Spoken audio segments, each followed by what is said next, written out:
Saudara Kementerian Hukum dan Hak Asasi Manusia Kantor Wilayah Aceh meminta kepada seluruh satuan kerjanya agar melakukan inovasi pelayanan publik dengan mengedepankan integritas dalam bekerja.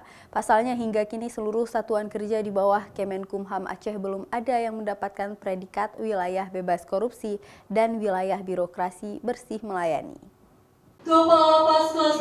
Permintaan tersebut disampaikan oleh Kepala Kantor Wilayah Kementerian Hukum dan HAM Aceh pada saat deklarasi janji kinerja 2020 dan pencanangan pembangunan zona integritas menuju wilayah bebas korupsi dan wilayah birokrasi bersih melayani yang berlangsung di Aula Kemenkumham Aceh Jumat pagi. Pihaknya meminta kepada seluruh jajaran Satuan Kerja Kemenkumham Aceh agar melakukan inovasi dalam memberikan pelayanan bagi masyarakat dengan cara meningkatkan integritas dalam menjalankan tugas, seperti praktik-praktik nakal yang merugikan masyarakat seperti korupsi dan pungli tidak terjadi lagi.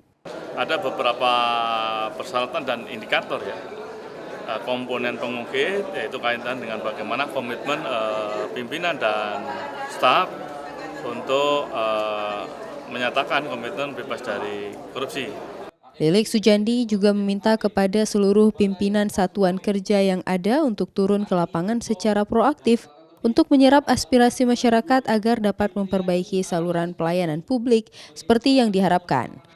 Selain kegiatan penandatanganan Fakta Integritas, sebelumnya juga berlangsung pelantikan dan pengambilan sumpah Kepala Lapas seluruh Aceh, Kepala Imigrasi, dan pejabat struktural lainnya. Mustajab, Kompas TV, Banda Aceh.